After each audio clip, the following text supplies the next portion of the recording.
수열 AN에서 n이 한없이 커질 때 일반항 AN의 값이 일정한 값 알파에 한없이 가까워지면 수열 AN은 알파에 수렴한다라고 얘기를 합니다. 일단 첫 번째로 n이 무한대로 커진다라고 하는 것은 다음과 같은 기호를 쓰고요. 일반항 AN을 가지고 있는 수열은 다음과 같이 표현을 합니다. 자, 이때 이 일반항 AN을 갖는 수열 자체가 1, 2분의 1, 4분의 1, 8분의 1 형식으로 진행을 하게 된다면 얘는 점점 0에 가까워진다라고 하는 걸 우리가 알 수 있어요. 이때 일반항 AN은 0에 수렴한다라고 얘기를 하는데 얘를 기호로 쓸 때는 리미트라고 하는 기호를 씁니다. 리미트 n이 무한대로 갔을 때 일반항 AN을 갖는 수열은 점점 어디에 가까워진다? 0에 가까워진다. 이렇게 우리가 표현을 하죠.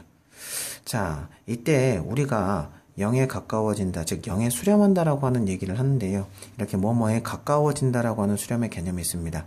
하지만 뭐뭐에 가까워진다라고 하는 뜻만 가지고 있는 게 아니라 뭐뭐다라고 하는 개념도 가지고 있어요. 예를 한번 들어보자면 이번에는 일반항 BN을 가지고 있는 수열에서 첫 번째 항이 1, 두 번째 항이 1, 세 번째 항이 1, 네 번째 항이 1이라면 n이 한없이 커지더라도 얘는 1에 가까워진다라고 하는 걸 여러분들이 알 수 있을 겁니다.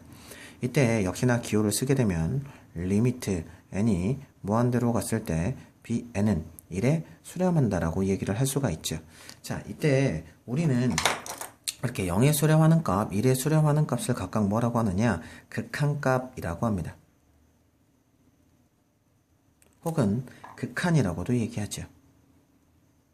역시나 1도 마찬가지입니다. 자, 그러면 여러분들이 살펴본 결과로는 수열이라고 하는 게 두 가지 뜻을 가지고 있어요. 수렴이라고 하는 게 수열이 아니라 수렴이라고 하는 놈은 뭐뭐에 가까워진다라고 하는 개념과 뭐뭐다라고 하는 개념이 있습니다. 그래서 수렴한다라고 하면 여러분들이 특정한 수에 가까워지는구나 혹은 특정한 수구나 라고 하는 걸 여러분들이 받아들이셔야 되세요.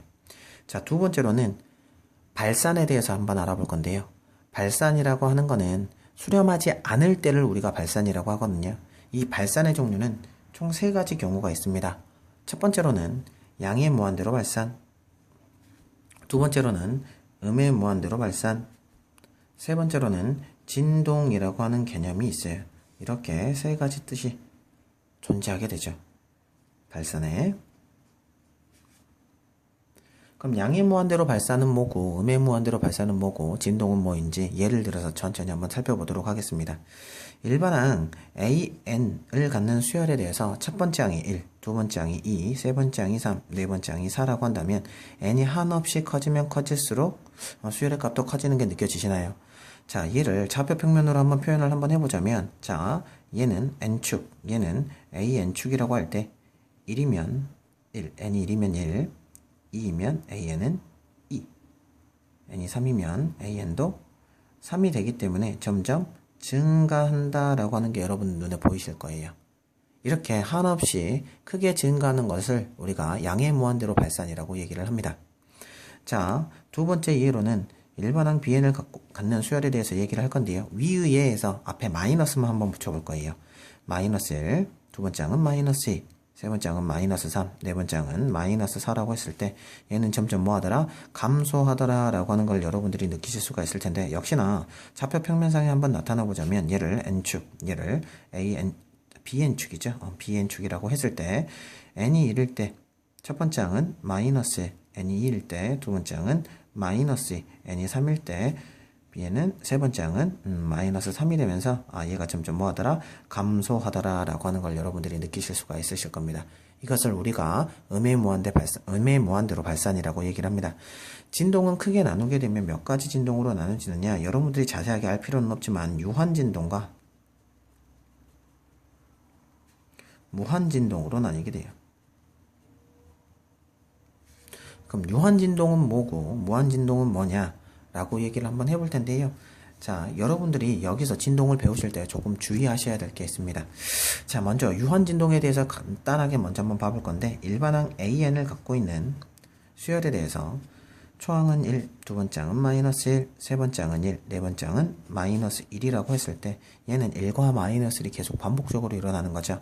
역시나 좌표 평면으로 한번 표현을 한번 해보자면 자, 1일 때 1, 2일 때 마이너스 1, 3일 때 1, 4일 때 마이너스 1, 5일 때 1이 되겠구나 라고 하는 게 여러분들 보이시나요?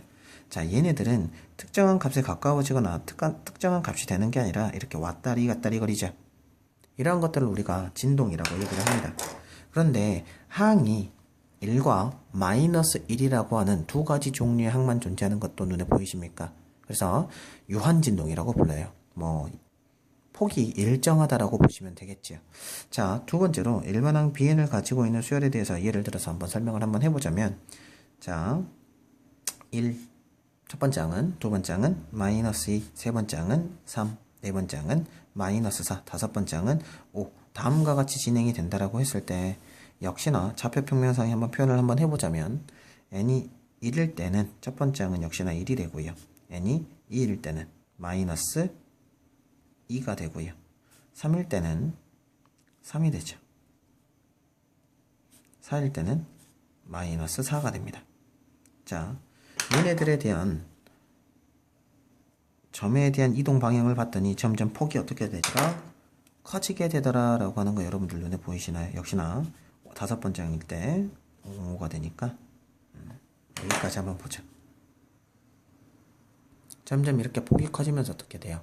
양의 무한대로 왠지 갈 것 같기도 하고 음의 무한대로 갈 것 같기도 하죠. 이렇게 진동에 대한 폭이 점점 커질 때를 우리가 무한진동이라고 합니다.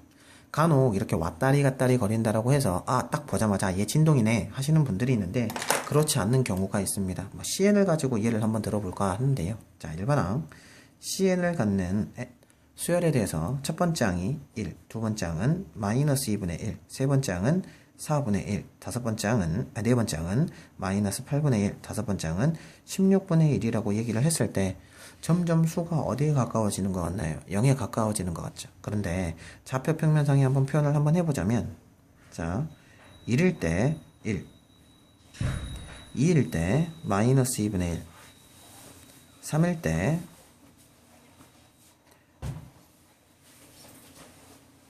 4분의 1,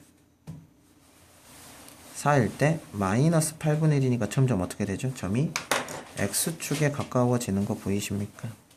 자, X축이라고 하는 거는 엄연히 얘기하자면 Y는 0이라고 하는 놈이기 때문에 점점 함수값 자체가 0에 가까워지는 게 보이실 거예요.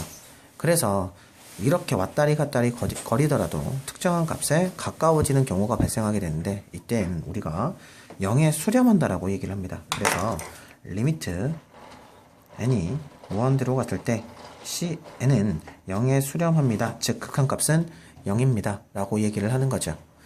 자, 다시 한 번만 간단하게 정리를 한번 해볼 건데요. 자, 우리가 수렴에 대해서 얘기할 때는 몇 가지 뜻이 있다? 두 가지 뜻이 있다. 첫 번째는 뭐뭐에 가까워진다. 두 번째는 뭐뭐다 라고 하는 개념이 있다.